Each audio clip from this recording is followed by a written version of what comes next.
Hi folks, Ken Ring of www.predictweather.com. It's the 4th of August and we're heading towards the northern declination.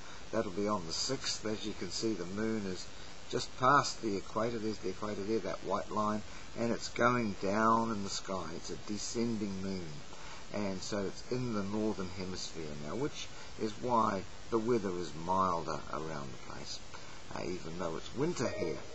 And it was the last quarter moon yesterday.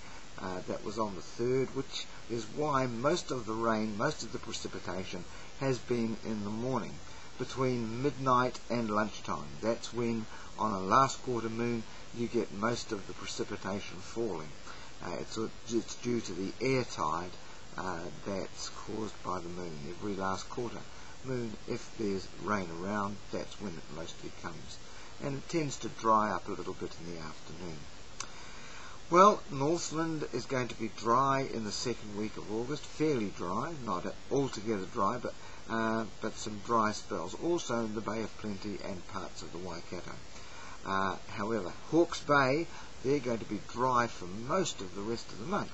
I've only got a couple of days of rain left in the month for Hawke's Bay, so they're going to escape this wet August that most of the rest of the North Island are going to have. Taranaki South, their rain will ease between now and about the 19th, so there's a couple of weeks of off-on weather, but a few days there where the sun's going to shine through, although it's going to be cool. And the South Island West Coast, moving on to the South Island, I think they're going to get a very wet month, much wetter than average. The top of the South Island, they should have good dry spells between now and about the 20th. After the 20th to the 27th, they're going to get a bit of rain back again there.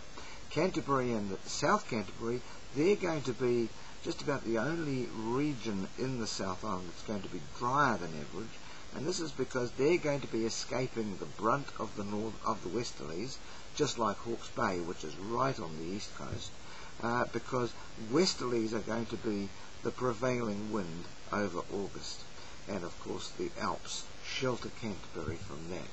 So Canterbury is going to be fairly dry.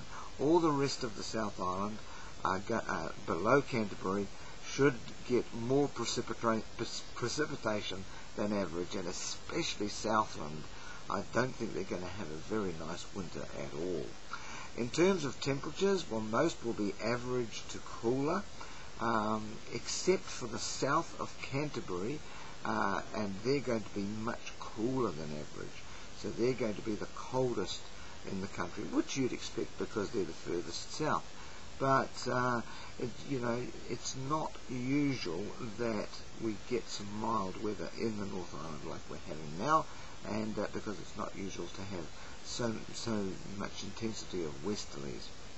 The biggest snows, I think they're going to come after the 14th, and that's in a little over a week's time, because that's when the moon will be in the south, the southern hemisphere. It'll be between the 13th and the 26th, and that's when we're going to get the brunt of the really cold weather.